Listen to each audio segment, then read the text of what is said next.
আজকে অনেক জায়গায় মাইকে দেখতেছি অলরেডি গান বাজা শুরু হয়ে গেছে শহীদদের স্মরণে। এই যে মানুষগুলো গান বাজাবে, এর দ্বারা বলেন তো একজন শহীদেরও ন্যূনতম কোনো উপকার হবে? মুসলিম হিসাবে আমাদের দরকার ছিল রাষ্ট্রীয়ভাবে এই ঘোষণা করা যে প্রত্যেকটা মসজিদে মাদ্রাসায় যাদের আত্মত্যাগের বিনিময়ে আজকে আমরা স্বাধীনতা পেয়েছি, যারা মুসলমান জীবন দিয়েছে, পুরুষ নারী শিশু বৃদ্ধ, তাদের জন্য আল্লাহ তাআলার কাছে দোয়া করা যে আল্লাহ যদি তাদের কোনো ভুল ভ্রান্তি থেকেও থাকে মাফ করে আপনি তাদের এই আত্মত্যাগকে কবুল আর মঞ্জুর করে নেন। 3 বার সূরা ইখলাস পড়া যদি তাদের জন্য দোয়া করা হইতো যে ফায়দা হইতো, আর এত অর্থ ব্যয় করে ফায়দার তো প্রশ্নই আসে না, বরং দেখা যাবে আরো গোনা হবে, ঠিক কিনা বলেন? এই জন্য আমাদের বোঝা উচিত যে কার কোনটাতে উপকার বেশি। অন্যরা যা করে করুক, আমরা আমাদের শহীদ ভাইদের জন্য দোয়া করি। ইমানদার শহীদ যারা, আল্লাহ তাআলা এদেরকে শাহাদাতের মর্যাদা দান করুক, জান্নাতে উচ্চ মাকাম দান করুক। মনে রাখতে হবে দেশপ্রেম এটা মুখ দিয়া সঙ্গীত জাতীয় সঙ্গীত গাইলেই হয় না। দেশপ্রেম অনেক দুর্নীতিবাজ চিটিংবাজ রাষ্ট্রের টাকা মেরে খাওয়া জালেম শহীদ মিনারে ফুল দিয়ে আসে, নিজেদেরকে দেখায় যে আমরা বড় দেশপ্রেমিক, কিন্তু এইগুলাই দেশকে ধ্বংসের মূল কারিগর, ঠিক কিনা বলে? মনে রাখতে হবে এই দেশপ্রেমিক যেগুলো, মনে রাখবেন যেই ব্যক্তির দেশের বাইরে কোনো স্থাপনা আছে, টাকা পয়সা আছে, সিটিজেনশিপ আছে, বাংলাদেশের বাইরে অন্য দেশে, বুঝবেন এগুলা সব বাটপার। এগুলো সব কি? জোরে বলেন, জোরে বলেন, এগুলা কি? ও যে দলের লোক হোক, ও যদি অন্য দেশে ওর সিটিজেনশিপ থাকে, অন্য দেশের নাগরিকত্ব তার যদি থাকে, দ্বৈত নাগরিকত্ব যদি থাকে, ওর পোলাপানরে যদি দেশের বাইরে পড়ায়, ওর পোলাপানরে যদি বিনা কারণে ওর পোলাপান দেশের বাইরে এমনি এমনি ঘুরতে যায়, বুঝবেন এগুলো দেশপ্রেমিক না, এগুলো হলো সব বাটপার, চোর, চিটিংবাজ। সেজন্য সজাগ থাকতে হবে আমাদের। বলেন তো এদেশের কোন আলেমের দ্বৈত নাগরিকত্ব আছে? পাবেন খুঁজে? আপনাদের মুহতামিম সাহেবের আছে? কারো নাই। এরা যদি দেশপ্রেমিক হতো তাহলে দেশের কল্যাণের চিন্তা করত। এরা কি করে? দেশের টাকা নিয়ে চুরি কইরা বিদেশে সম্পদের পাহাড় গড়ে, আর দেশে এসে কয় আমরা দেশপ্রেমিক, হুজুররা মৌলবাদী, দেশটা গায়া দিল। সেজন্য প্রকৃত দেশপ্রেমিক কারা? কারা বাস্তবে শহীদদের ভালোবাসে, কারা দেশকে মহব্বত করে, এটা তাদের কর্ম চিন্তাধারার দ্বারাই বাস্তবে নির্ধারণ করার দরকার ছিল, ঠিক কিনা বলেন? তো যাই হোক, আমরা তাদের জন্য দোয়া করব, আল্লাহ তাআলা যেন তাদের ভুলভ্রান্তি ক্ষমা করে তাদেরকে শাহাদাতের মর্যাদা দান করে জান্নাতে উচ্চ মাকাম দান করে। জবান খুলে বলি আমিন। তো সম্মানিত উপস্থিতি, রাসূল আকরাম সাল্লাল্লাহু আলাইহি ওয়াসাল্লামের চারিত্রিক আদর্শ আমাদের জন্য গ্রহণ করা দরকার। রাসূল সাল্লাল্লাহু আলাইহি ওয়াসাল্লামের আদর্শ এমন এক আদর্শ, যদি কোনো বেঈমান কাফের নবীজির চরিত্রের অনুসরণ করে তাহলে দুনিয়ার জগতে সে সফল হয়ে যাবে। আবার যদি কোনো ইমানদার রাসূল সাল্লাল্লাহু আলাইহি ওয়াসাল্লামের চরিত্র অনুসরণ করে তাহলে সে দুনিয়া আখিরাত উভয় জগতে সফল হয়ে যাবে। রাসূলুল্লাহ সাল্লাল্লাহু আলাইহি ওয়াসাল্লামের চরিত্র এত সুন্দর যে নবুয়তির পরেই যে আল্লাহ তাআলা নবীজির উত্তম চরিত্রের ঘোষণা দিয়েছেন বিষয়টা এমন নয়, বরং নবীজির নবুয়তির বহু আগে মক্কার কাফেররা আমার আপনার নবীজির চরিত্রে মুগ্ধ হয়ে নবীজির উপাধি তারা দিয়েছে আল আমিন, আস-সাদিক। আমার আপনার নবীজির চারিত্রিক বৈশিষ্ট্যগুলোর মধ্যে অন্যতম একটি বৈশিষ্ট্য হলো নবীজির নবুয়তির পরে আল্লাহ তাআলা যত কিছু হারাম করেছেন, শরীয়তে ইসলামে যত কিছু হারাম করা হয়েছে, এমন কোন কাজ নবীজির দ্বারা নবুয়তির আগে কখনো সংগঠিত হয় নাই। নবুয়তির পরে অনেক জিনিস আছে নবুয়তির পর পর হারাম হয় নাই, অনেক পরে হারাম হয়েছে। যেমন মদ, নবুয়তির পর পর আল্লাহ তাআলা হারাম করেন নাই। মদ আল্লাহ তাআলা 4 ধাপে হারাম করছে। কয় ধাপে? 4 ধাপে। নবুয়তির পরেও অনেক সাহাবায়ে কেরাম মদ পান করতেন। কেন? বলে নবুয়তির পর পর মদ হারাম ঘোষণা করা হয় নাই। নবুয়তির পরে তো বহুদূর। আমার আপনার নবী নবুয়তির আগে কেউ একথা বলতে পারবে না কোনদিন মদ পান করেছেন, তো এটাও বহুদূর। মদের মজলিসে বসেছেন, এটাও বহুদূর। মদ স্পর্শ করেছেন, এমনটাও নবীর ব্যাপারে কেউ বলতে পারবে না। আল্লাহ তাআলা নবুয়তির আগে ওই সমস্ত বিষয় থেকে নবীকে কেন হেফাজত করেছেন যে বিষয়গুলো নবুয়তির পরে হারাম করা হয়েছে? কেন? অনেক কারণের একটি কারণ হলো, আমাদের সমাজে অনেক মানুষ আছে যে মানুষগুলো জীবনের একটা পর্যায়ে খুব খারাপ ছিল, কিন্তু ওই লোকটা আলহামদুলিল্লাহ দেখা যায় ওই লোকটা দাওয়াত ও তাবলীগে গিয়ে ভালো হয়ে গেছে। হতে পারে কি পারে না? লোকটা এক সময় নামাজ কালাম পড়তো না, মদ পান করতো, যুবক ইফটিজিং করতো, কিন্তু দিলের একটু পরিবর্তন হয়েছে। দাওয়াত ও তাবলীগের মেহনতে সময় লাগাইছে 4 মাস, এখন এমন ভালো হয়েছে যে 4 মাস আগে গেছিল দাড়ি ছাড়া, আসছে লম্বা দাড়ি নিয়া, গেছিল শর্ট জামা গায়ে দিয়া, আসছে লম্বা জামা গায়ে দিয়ে, গেছিল খালি মাথায়, আসছে পাগড়ি লাগায়া। বলেন তো 4 মাস আগে তার যে অবস্থা ছিল 4 মাস পরে সেই অবস্থা থাকবে? 4 মাস আগে সে যেই কাজগুলো করে মজা পাইতো, বলেন তো তাবলীগে 4 মাস সময় দিয়ে আসার পর এই ছেলেটা 4 মাস পরে ওই 4 মাস আগের কাজগুলো কি তার আর ভালো লাগবে? আর ভালো লাগবে না। বরং ওই কাজগুলো যদি কেউকে করতে দেখে তার আরো খারাপ লাগবে। মনে করেন ছেলেটা 4 মাস পরে বাড়িতে আসছে, আসার পরে সে দেখতেছে নামাজের জন্য মসজিদে যায়, মসজিদ দোকান পাড়ি দিয়ে যাইতে হয়। এখন দেখে বাজারে দোকানের মধ্যে যেই দোকানে সে আড্ডা মারতো, বিড়ি সিগারেট খাইতো, বৈশা বৈশা ইফটিজিং করতো, দোকানটার দিকে তাকায় দেখে সব কিছু আছে, শুধু সে নাই। তার দিলের মধ্যে একটা চিন্তা আসছে, হারে, কারণ আগে যে কাজ করতে তার ভালো লাগতো, এখন সেই কাজ কাউকে করতে দেখলেও তার ভালো লাগে না। সে মনে মনে চিন্তা করে, আহারে, এই মানুষগুলোর সাথে জীবনে কত সময় কাটাইলাম, আল্লাহ তাআলার রহমতে আল্লাহ তাআলা আমাকে দ্বীনের পথে চলার সুযোগ যেহেতু দিয়েছেন, আমি একা কেন? এই মানুষগুলোকেও আমি চাই যে এরাও দ্বীনের পথে আসুক, এরাও মসজিদে যাক, নামাজি হোক। এই চিন্তা করে দোকানের সামনে দাঁড়িয়ে ও একটু ওয়াজ শুরু করছে। দোকানের সামনে দাঁড়িয়ে বলতেছে, ভাইয়েরা, বন্ধুরা, চাচারা, আল্লাহ তাআলা এ দুনিয়ায় আমাদেরকে খুব অল্প হায়াত দিয়ে পাঠিয়েছেন। হায়াত অল্প, তবে দাম অনেক বেশি। এই অল্প হায়াত কাজে লাগিয়ে কেউ অনন্তকালের জান্নাতের মালিক হবে, আবার কেউ এই অল্প হায়াতে ভোগবিলাস করে যা মন চায় তা করে জান্নাত হারিয়ে অনন্তকাল জাহান্নামের বাসিন্দা হবে। তা দেখেন, মৃত্যু তো যে কোনো সময় চলে আসতে পারে। আমরা তো ইমানদার, আল্লাহর নাফরমানি না কইরা আসেন, নামাজের সময় হয়েছে, আমরা সবাই নামাজে যাই। কথাগুলো কি ভালো না মন্দ? জোরে বলেন, ভালো না মন্দ? কিন্তু এই ভালো কথা কি সবার কাছে ভালো লাগবে নাকি? 2 গ্রুপ হয়ে যাবে। এক গ্রুপ বলবে হ্যাঁ কথা ঠিক, আর এক গ্রুপ মুখ একটা ভেংসি মাইরা বলবে, ওরে বাবা, 2 দিনের বৈরাগী ভাতরে কয় অন্ন, 6 মাস আগে তোমার বিড়ি টানার ঠেলায় টেকা যায় নাই, আর এখন তুমি বুজুর্গ হইছো। আল্লাহ তোমারে হেদায়েত দিছে, আমাকেও যখন চাইবো তখন হেদায়েত দিব, তুমি তোমার পথ মাপো। এত কথা কইও না। এখন আমরা যা করতেছি 5 মাস আগে তুমিও করছো, তুমি ভালো হইছো, আল্লাহ চাইলে আমরাও ভালো হয়ে যাবো, যাও। এরকম বলার লোক আছে না নাই?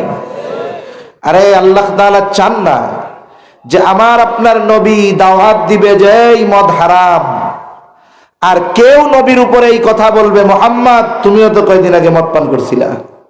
নবী বলবে গান বাদ্য হারাম, বাদ্যযন্ত্র বাজানো যাবে না, কেউ যেন না বলতে পারে তুমিও তো কয়েকদিন আগে বাদ্যযন্ত্রের মজলিসে বসছিলা। তার মানে আল্লাহ তাআলা ইসলামে যত কিছু হারাম করেছেন, হোক সেটা কোরআনুল কারীমে, হোক সেটা নবীজির মাধ্যমে, কোন ধরনের এই নিষিদ্ধ কোন কাজ নবুয়তির আগে আমার আপনার নবীর দ্বারা আল্লাহ সংগঠিত হতে দেন নাই। হেফাজত করছেন কেমনে আল্লাহ তাআলা আমার আপনার নবীকে? নবীজি বলেন, আমি তখন বালক, মক্কার মধ্যে বড় একটা বিবাহ অনুষ্ঠান, সবার দাওয়াত দিছে। মনে করেন অনেক সময় হয় না, গ্রামের সবচাইতে সম্ভ্রান্ত প্রভাবশালী ব্যক্তির বাড়িতে অনুষ্ঠান, গ্রামের সবাইরে দাওয়াত দিছে। ওই রকম মক্কায় এক প্রভাবশালীর ব্যক্তির বাড়ির বিয়ার অনুষ্ঠান, মক্কার সবাইকে দাওয়াত দিয়েছে। দাওয়াত রাতের বেলা খাবার দাবারের পরে মূল আকর্ষণ হলো সারা রাত ব্যাপী নাচ গানের অনুষ্ঠান হবে। সারা রাত ব্যাপী নাচ গানের অনুষ্ঠান হবে মূল আকর্ষণ। সবাই প্রস্তুতি নিয়ে গেছে। খাবার দাবারের পর সবাই অপেক্ষা করতেছে কোন সময় ডাক আসবে নাচ গানের অনুষ্ঠানের। ইতিমধ্যে একজন ঘোষণাকারী ঘোষণা করতেছে, এই তাড়াতাড়ি ওই জায়গায় তোমরা সবাই জড়ো হও, ওইখানেই আমাদের মূল আকর্ষণ নাচ গানের অনুষ্ঠান শুরু হবে।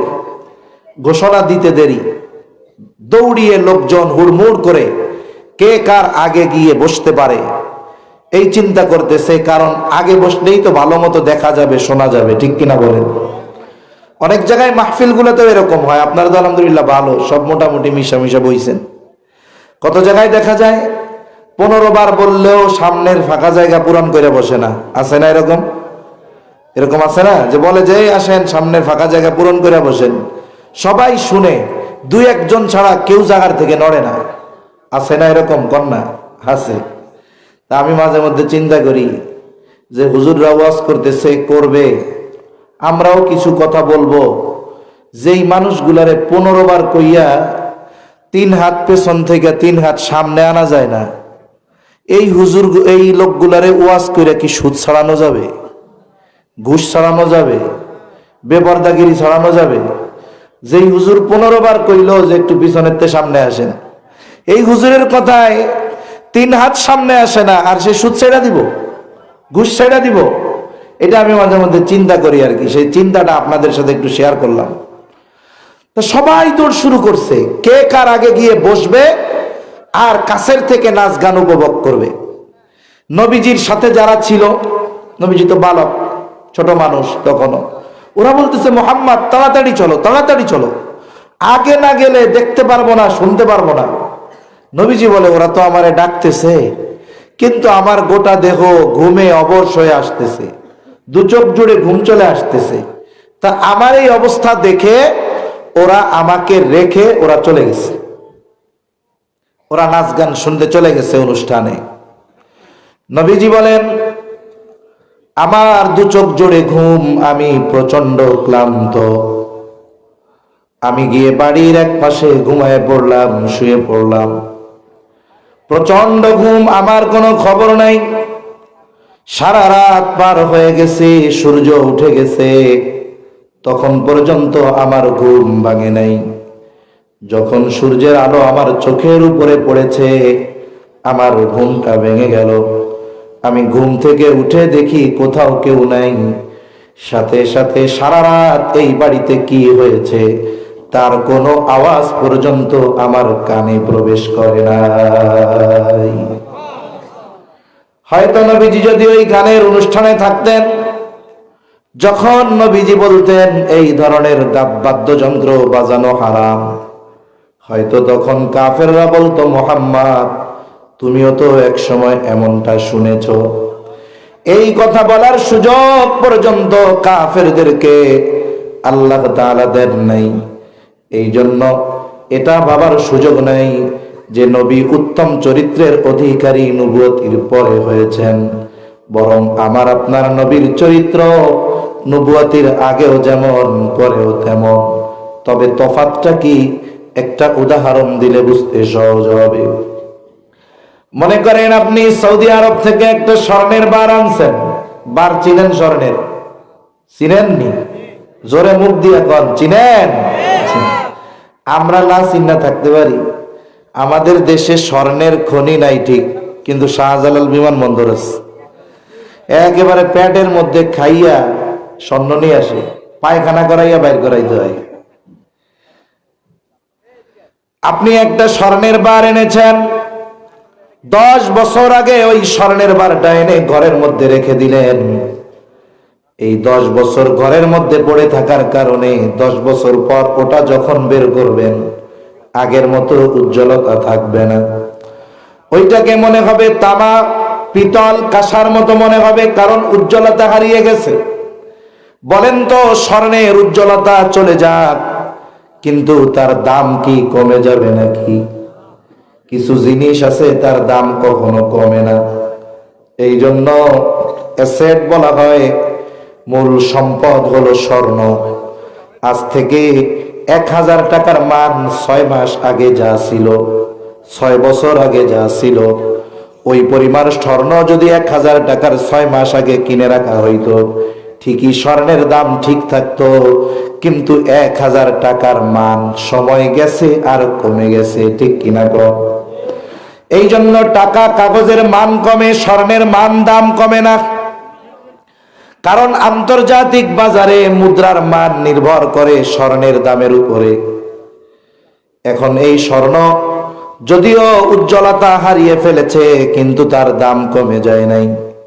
আপনি স্বর্ণকারের কাছে নিয়ে যাবেন, একটু অ্যাসিড পানি দিয়ে পরিষ্কার করে দিলে আবার চকচকা হয়ে যাবে, ঠিক কিনা গো? এখন যদি উপমা দেই, বলে নবীজির নবুয়তির আগের চরিত্র স্বর্ণ, পরের চরিত্র স্বর্ণ। বলে তফাৎ কোথায়? বলে নবুয়তির আগে স্বর্ণের উজ্জ্বলতা কম, কিন্তু দাম কম নয়। বলে নবুয়তির দ্বারা আল্লাহ তাআলা ওই চরিত্রটাকে কুদরতি পানি দিয়া ধৌত করে দিয়েছেন। নবুয়তির পর এই চরিত্রের উজ্জ্বলতা আরো বেড়ে গেছে, যার কারণে নবুয়তির আগে নবীর চরিত্রে মুগ্ধ ছিল শুধু মক্কাবাসী, আর নবুয়তির পর নবীর চরিত্রে মুগ্ধ হয়ে গেছে গোটা বিশ্ববাসী। জিনিস এক। ভাই ভোকালটা একটু ব্যাস একটু কমায় টোন বাড়াবেন, আওয়াজটা টনটন করবে, আর কিছু লাগবে না। তাহলে নবুয়তির আগে মুগ্ধ ছিল মক্কাবাসী, নবুয়তির পরে মুগ্ধ হইছে বলেন কি বিশ্ববাসী। রাসূলুল্লাহ সাল্লাল্লাহু আলাইহি ওয়াসাল্লামের চরিত্রে মক্কাবাসী কেমন মুগ্ধ হয়েছে? বলে মক্কাবাসী নবুয়তির পর বারবার আমার আপনার নবীকে হত্যার অপচেষ্টা করেছে, কিন্তু কখনো নবীর চরিত্রের ব্যাপারে অপবাদ দেওয়ার দুঃসাহস করতে পারে নাই। মানুষ মানুষের থেকে ঠেকানোর জন্য অপর মানুষকে চরিত্রের ব্যাপারে আঘাত করে বারবার। একটা ভালো মানুষ, জনপ্রিয় মানুষকে হেনস্থ করার জন্য, মানুষের চোখে খাটো বানানোর জন্য, ছোট বানানোর জন্য ওই মানুষগুলোর চরিত্রের উপরে আঘাত করা হয়। কারণ একটা মানুষের চারিত্রিক ত্রুটি যদি মানুষ খুঁজে পায়, তাহলে ওই মানুষের উপর থেকে অন্যান্য মানুষের ভালোবাসা মহাব্বত কমে যেতে থাকে। মক্কার কাফেররা মানুষদেরকে নবীর থেকে ঠেকানোর জন্য নবীজির চারিত্রিক ব্যাপারে কখনো অপবাদ দেওয়ার দুঃসাহস করতে পারে নাই, বরং নবীর থেকে মানুষদেরকে ঠেকানোর জন্য তারা নবীজির ব্যাপারে 4টি শব্দ বেশি ব্যবহার করত। কয়টা শব্দ? জোরে বলেন না, কয়টা শব্দ? আপনাদের কি কোনো সমস্যা কথা বলতে? একটু তাকবীর দেন, নারায়ে তাকবীর। এই আওয়াজটা বাড়ান আরো, নারায়ে তাকবীর। একটু জবাব দিবেন। আপনাদেরকে তো আমি এমন কিছু জিজ্ঞাসা করব না যেটা জানেন না। আমিও এত বলদ না যে একজনরে দাঁড়া করায় কমু যে ভাই দাঁড়াইয়া নামাজ ভাঙার 19টা কারণ কন্ত। আপনারে জিজ্ঞাসা কইরা আপনার চাইতে আমি বেশি লজ্জায় পড়তে পারি। এজন্য জিজ্ঞাসা তো ওইটাই করব যেটা আপনাদের একবার বলছি। এখন আবার বলতে পারেন হুজুর যেটা বললেন সেটা আবার জিজ্ঞাসা করার দরকার কি? জিজ্ঞাসা করতে এই কারণে করব যে আপনারা অ্যাটেনশন আছেন কিনা, আপনাদের মনোযোগ আছে কিনা এটা দেখার জন্য। কিন্তু আপনারা যদি মুখ বন্ধ করে বসে থাকেন, কোন জেলার মানুষের মতো কইলাম না,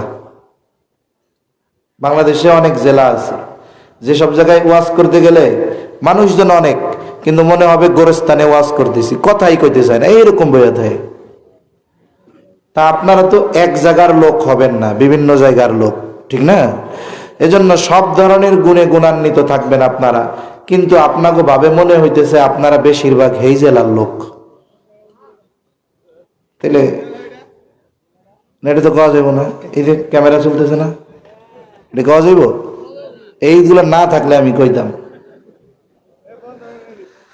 তাহলে কাফেররা মানুষদেরকে নবীর থেকে ঠেকানোর জন্য কয়টা শব্দ ব্যবহার করতো নবীর ব্যাপারে? 4টা। নবীজি নবুয়ত পাওয়ার পরে গোপনে দাওয়াত দিয়েছেন 3 বছর। কয় বছর? 3 বছর। 3 বছর নবী গোপনে দাওয়াত দেবার পর আল্লাহ তাআলা ওহী নাজিল করে জানায়া দিলেন, ওয়া আনজির আশীরাতাকাল আকরাবিন। আল্লাহ রাব্বুল আলামিন বলেন, আর গোপনে দাওয়াত হবে না, আপনি আপনার পাড়া প্রতিবেশী আত্মীয় স্বজন যারা আছে তাদের সকলকে আপনি সতর্ক করেন, প্রকাশ্যভাবে সতর্ক করেন। নবীজি চাইলেন নবীজির এই দাওয়াত একত্রে নবীজি সকলের কাছে পৌঁছায়া দিবেন, তবে কেমনে? এখন তো আধুনিক জামানা, কেউ যদি চায় যে আমি আমার অবস্থাটা আমার বন্ধুদের সবাইকে জানায় দিব, ফেসবুকের মধ্যে যদি একটা স্ট্যাটাস দিয়ে দেয়, অন্যান্য বন্ধু তার সাথে যারা অ্যাড আছে, বলেন তো সবাই তার খবর জানতে পারে কি পারে না? সবাই তার খবর মুহূর্তের ভিতরে যায় না যায়? নবীজি চিন্তা করলেন সবার কাছে কেমনে এই দাওয়াত পৌঁছানো যায়। মক্কায় একটা পাহাড় আছে, নাম হলো আবু কুবাইস পাহাড়। এই পাহাড়ের একটা তাৎপর্য মক্কাবাসীর কাছে ছিল, যদি কোনো ব্যক্তি, হোক সে আরবি হোক সে অনারবি, হোক সে দরিদ্র হোক সে ধনী, হোক বা পরিচিত হোক অপরিচিত, যে কোনো ব্যক্তি যদি ওই আবু কুবাইস পাহাড়ের উপরে উঠে মক্কাবাসীর কাছে কোনো বিষয়ে সাহায্য চাইতো, মক্কাবাসী ব্যক্তির দিকে খেয়াল না করে ওই পাহাড়ের উপরে যেই উঠে সাহায্য চাইতো, মক্কাবাসী তার সাহায্যার্থে ছুটে আসতো, তার ডাকে তার কাছে ছুটে আসতো। আমার আপনার নবী চিন্তা করলেন তিনি দাঁড়ায় যাবেন আবু কুবাইস পাহাড়ে। নবীজি উঠে গেলেন আবু কুবাইস পাহাড়ে। আর এক বর্ণনায় আসছে নবীজি উঠলেন সাফা পাহাড়ে। বিষয়টা মূলত এক, কারণ সাফা পাহাড়টাও আবু কুবাইস পাহাড়েরই একটা অংশ, এই জন্য বিষয় এক। বর্ণনায় শব্দ যদিও 2 রকম থাকে, এর মধ্যে কোনো মুখালাফাত নাই, দুটোই একই জিনিস। নবীজি উঠলেন সাফা পাহাড় বা আবু কুবাইস পাহাড়ে, আহ্বান করলেন, মক্কাবাসীকে ডাকলেন। যেখানে একজন সাধারণ মানুষ উঠে মক্কাবাসীকে ডাক দিলে সবাই ছুটে আসে, আজকে ডেকেছে আল আমিন। দলে দলে সবাই ছুটে আসছে, পাহাড়ের পাদদেশে এসে হাজির। ও মুহাম্মদ, তুমি কেন আমাদেরকে ডেকেছো? কেন আমাদেরকে তুমি জমা করেছো? নবীজি এবার তাদেরকে বলতেছে, আমি যদি তোমাদেরকে এই খবর দেই, এই পাহাড়ের পেছন দিকে পাদদেশে অস্ত্র সহ একদল লোক তোমাদের উপরে আক্রমণ করার জন্য অপেক্ষা করতেছে, আকুনতুম মুসাদ্দিকিয়া, তোমরা কি আমার এই কথা বিশ্বাস করবা নাকি? নবীজি মক্কাবাসীকে প্রশ্ন করলেন। নবীজির এই কথার জবাবে উপস্থিত সকলে সমস্বরে জবাব দিল, মুহাম্মদ, কেন বিশ্বাস করব না? কারণ ইতিপূর্বে তুমি সর্বদাই সত্য কথা বলেছ, তুমি ইতিপূর্বে তোমাকে কখনো আমরা মিথ্যাবাদী পাই নাই। তোমার এই গোটা 43 বছরে তুমি কোনোদিন মিথ্যা কথা বলো নাই, তুমি সত্য কথাই বলছো। আর আজকে যা বলতেছো এটা মিথ্যা হইতে পারে? একটা জিনিস চিন্তা করেন, একটা মানুষ তার ব্যাপারে তার পরিচিত মানুষরা সাক্ষ্য দিচ্ছে যে গোটা 43 বছরে তুমি একটা মিথ্যা কথা বলো নাই। আমি মুখ দিয়ে বললাম, আমার জন্য বলতে কষ্ট লাগে নাই। আমরা শুনলাম, শুনতে কষ্ট লাগে নাই। কিন্তু এই হায়াতের একটা দিন, দুইটা দিন পরিপূর্ণভাবে মিথ্যা থেকে বেঁচে থাকা আমাদের জন্য অনেক কঠিন, ঠিক কিনা বলেন? রাসূলুল্লাহ সাল্লাল্লাহু আলাইহি ওয়াসাল্লাম এবার প্রকাশ্যে দাওয়াত শুরু হয়ে গেল। জাহেলিয়াতের সময়, ওই সময়ও প্রতি বছর হজ অনুষ্ঠিত হইত। পৃথিবীর বিভিন্ন প্রান্ত থেকে মানুষেরা হজ করার জন্য ছুটে আসতো। কাফেররা চিন্তা করতেছে, এই বছর পৃথিবীর বিভিন্ন প্রান্ত থেকে যেই মানুষগুলো হজে আসবে, মুহাম্মদ যদি দাওয়াত দিয়ে তাদেরকে তার দলে ভিড়ায় নেয়, তাইলে তো কাজটা ভালো হবে না। কি করা যায়? সকলে মিলে পরামর্শ করলো, যে করেই হোক মানুষগুলোকে মুহাম্মাদের ব্যাপারে সতর্ক করে দিতে হবে, যাতে তারা কেউ মুহাম্মাদের কাছে না যায়। যদিও মুহাম্মদ তাদের কিছু বলে, তারা যেন মুহাম্মাদের কথা বিশ্বাস না করে। বলেন তো, কোন মানুষ থেকে যদি কাউকে ফেরাতে হয়, অবশ্যই তার চরিত্রের ব্যাপারে অপবাদ দিলে কাজ হয় বেশি। কিন্তু কাফেররা তো নবীর চরিত্রের ব্যাপারে অপবাদ দেওয়ার দুঃসাহস করে নাই। তারা চিন্তা করলো, পরামর্শ করলো, মক্কা প্রবেশের যতগুলো রাস্তা আছে, প্রত্যেকটা রাস্তার মুখে একদল লোক তারা দাঁড় করায় দিবে। মনে করেন পশ্চিম দিকে প্রবেশের রাস্তার মুখে একদল দাঁড় করায় দিস। ওই ভাই, বক্সের বেসটা কমাইতে বলছি, টোনটা বাড়াইতে বলছি, আপনারা যা কইছে আপনি কিছুই করেন নাই। অনেকে করে কি, কইলে হাত একটু দিয়া ভাবে যে হুজুর মনে হয় বুঝে না। বক্সের বেস কমায় রিভার্ব দেন, আওয়াজটা টন টন করে ছাড়েন। আমার গলায় নেই বসা, আপনি যদি আরো বেস দেন তাহলে তো আমার কষ্ট হবে। বক্সের ভোকাল দেন, রিভার্ব দেন, আওয়াজ টন টন করেন মাইকের মতো। বক্সে আসেনি, পিছনে আছে।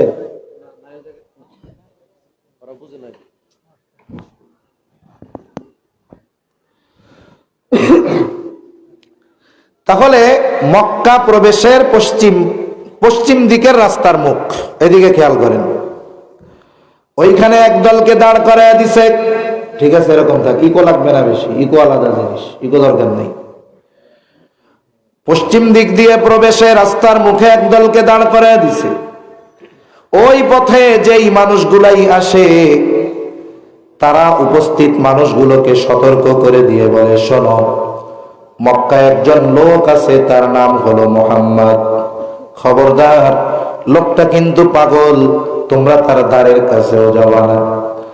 দক্ষিণ দিকে প্রবেশের রাস্তার মুখে একদলকে দাঁড় করায় দিছে। ওই পথে যত মানুষ মক্কায় আসতেছে, ওখানে ঘোষণাকারী ঘোষণা করে দেয়, শোনো, মক্কায় একজন লোক আছে, তার নাম হলো মুহাম্মদ। সে কিন্তু একজন গণক, তোমরা কেউ তার দ্বারের কাছে যাবা না। পূর্ব দিক দিয়ে রাস্তার প্রবেশ মুখে একদলকে দাঁড় করায় দিছে। ওই পথে যারাই আসে ঘোষণা করে জানায় দেয়, শোনো, মক্কা একজন লোক আছে, তার নাম হলো মুহাম্মদ। সে কিন্তু একজন কবি, তোমরা তার দ্বারের কাছে যাবা না। উত্তর দিকে রাস্তার মুখে একদল লোক দাঁড় করায় দিয়েছে। বলে, যারাই আসে ঘোষণা করে জানায় দেয় যে, শোনো, মক্কা একজন লোক আছে, তার নাম হলো মুহাম্মদ। খবরদার, সে কিন্তু জাদুকর, তোমরা কেউ তার দ্বারের কাছে যাবা না।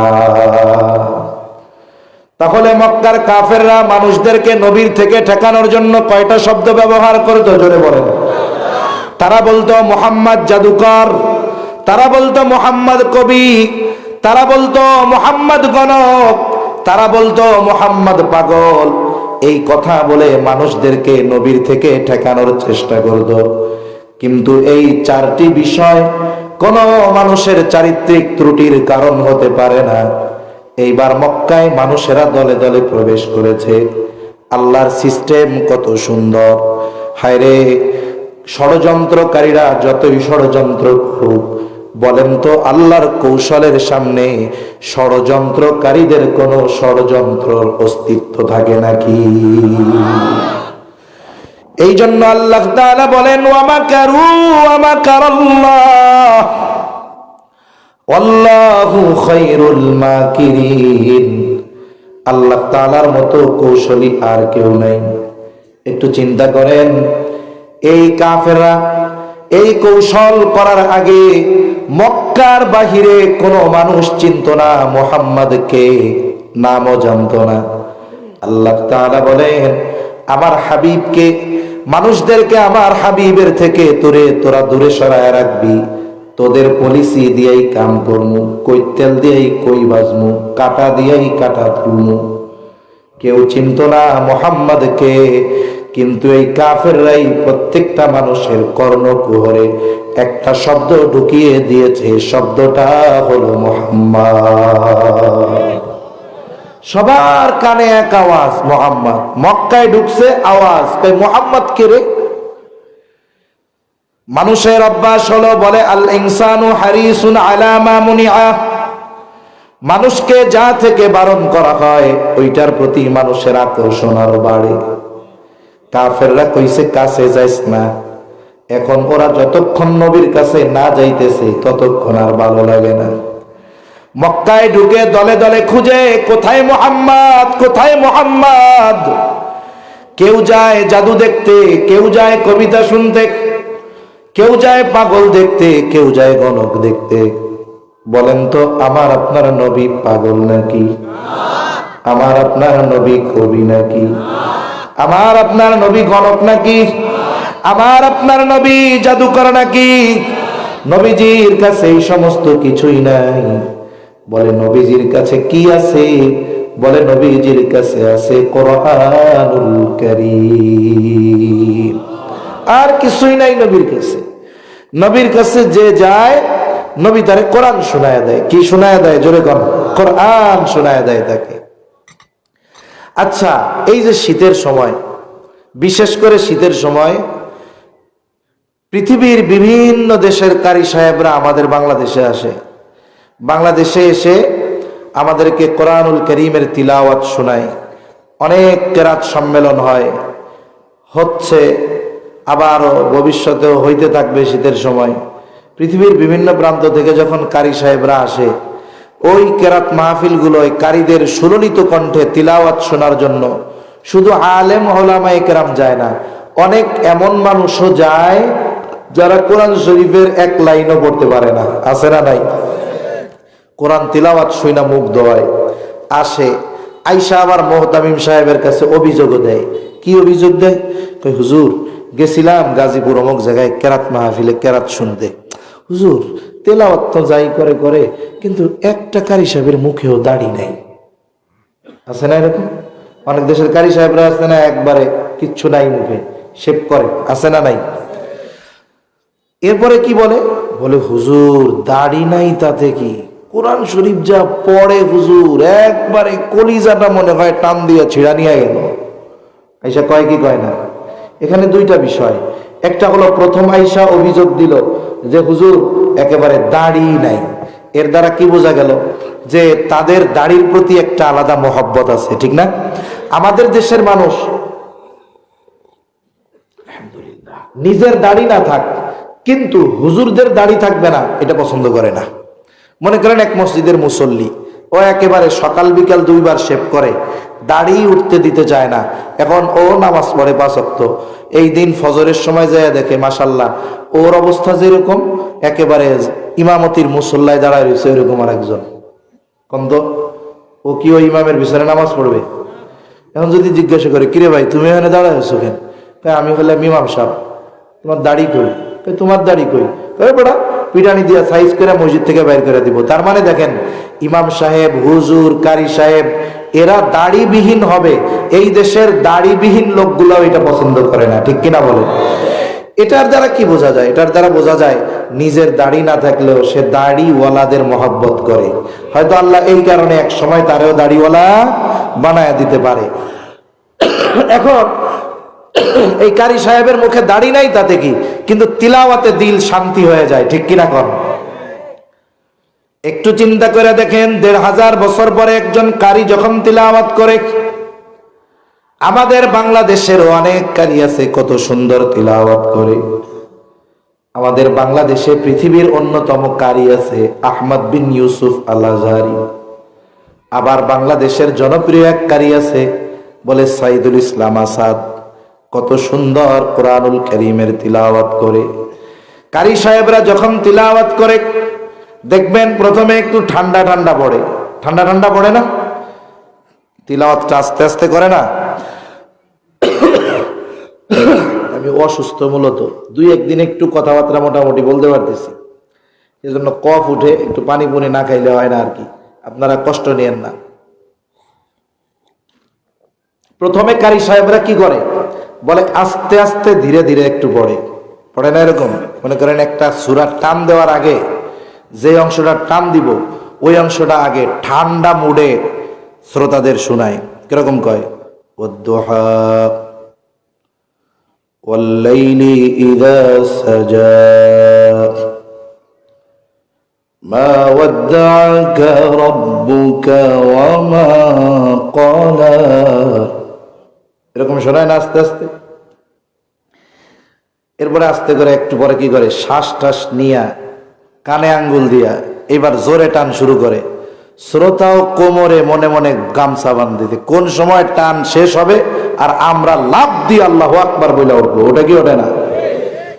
এইবার যখন উনি একটু আস্তে আস্তে টান দেয়, এবার একটু দম নিয়ে যখন কানে হাত দেয়, এইবারই মনে করেন যারা থাকে শ্রোতা এদের অন্তরের মধ্যে একটা ফিলিংস চলে আসে কি আসে না? টান দেয় না এরকম, আমি পারি না আর কি, এমনি দিতেছি। ওয়াদ-দুহা ওয়াল-লাইলি ইযা সাজা মা ওয়াদ্দা'আকা রাব্বুকা ওয়া মা ক্বালা। ঠান্ডা মাথায় টান দিল আর কি, এটা তো ঠান্ডা টান, আমার গলার অবস্থা এমনিও ভালো না। তারপরে টান দেয় এরকম, ওয়াদ-দুহা ওয়াল-লাইলি ইযা সাজা মা ওয়াদ্দা'আকা রাব্বুকা ওয়া মা ক্বালা ওয়ালাল আখিরাতু খায়রুল লাকা মিনাল উলা। আমি তো আসতে কইছি, এটা তো আরো জোরে কয়। ওয়ালাসাউফা ইউতিকা রাব্বুকা ফাতারদা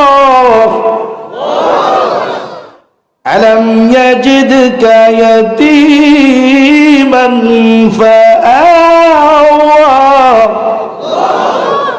ওয়াওয়াজাদাকা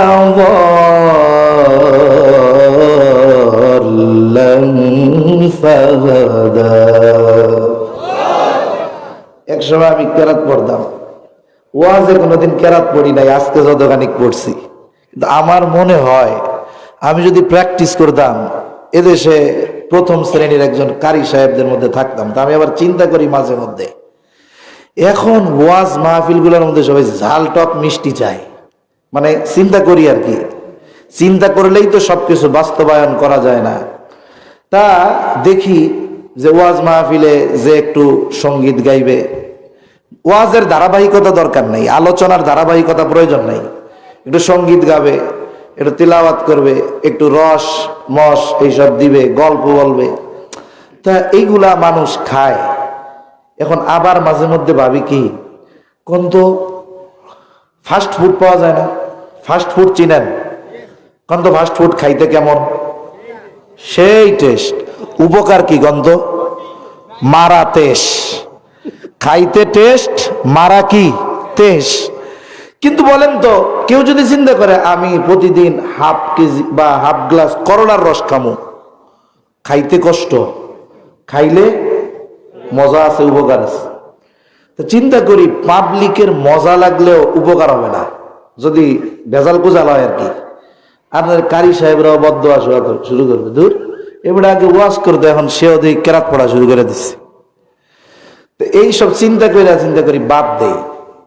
সঙ্গীতও গাইতে পারি খুব ভালো, কিন্তু চিন্তা করলাম যদি সঙ্গীত গাওয়া শুরু করি তাইলে দেখা গেল যারা সঙ্গীত শিল্পী আছে এরা কেবল ধুর এ হুজুর দিয়ে আবার সঙ্গীতও গাওয়া শুরু করছে। এজন্য এসব বাদ দিয়ে আমি আমার গতিতে কই, তাও তো মাঝে মধ্যে একটু মানে এমনি প্রেক্ষাপটের আলোকে আর কি একটু শোনাইলাম আর কি, দেই যে আমি টান দিতে পারি কিনা মাইকে। ছাত্র জামানায় আর কি এইসব বলতাম, কেরাত প্রতিযোগিতা, সঙ্গীত প্রতিযোগিতা এইসবে যাইতাম আর কি। তা যে কথাটা বোঝানোর জন্য বললাম, যখন কারি সাহেব তিলাওয়াত করেন, একাধারে যখন সূরাতুদ দুহা শেষ করেন, আমাদের সময় আমরা শুনতাম কারি আব্দুল বাসেদ আব্দুস সামাদ, ওনার তিলাওয়াত জগৎ বিখ্যাত তিলাওয়াত আছে, সূরাতুদ দুহার তিলাওয়াত, ওইটারই নকল করে এখনের কারি সাহেবরা মূলত শোনায়। উনি একটানে সূরা দুহা শেষ করার পরে লা ইলাহা ইল্লাল্লাহু আল্লাহু আকবার ওয়ালিল্লাহিল হামদ বলে বিসমিল্লাহ পড়ে আলাম নাশরাহ লাকা সাদরাক এই সূরারও কয়েক আয়াত পড়ে এরপরে তিনি থামতেন। তা অনেক ভিডিওতে দেখছি যে মানুষ এতটা আবেগপ্রবণ হয়ে যাইতো, গোটা মজলিসের মানুষ তিলাওয়াত স্টপ করার সাথে সাথে দাঁড়ায়া যাইতো, আবেগে আন্দোলিত হয়ে উঠতো তাদের হৃদয়, জবান খুলে চিৎকার করে বলতো আল্লাহু আকবার। কেউ আইসা হাতের ঘড়ি, পকেটের টাকা আইসা কপালে চুমা দিত।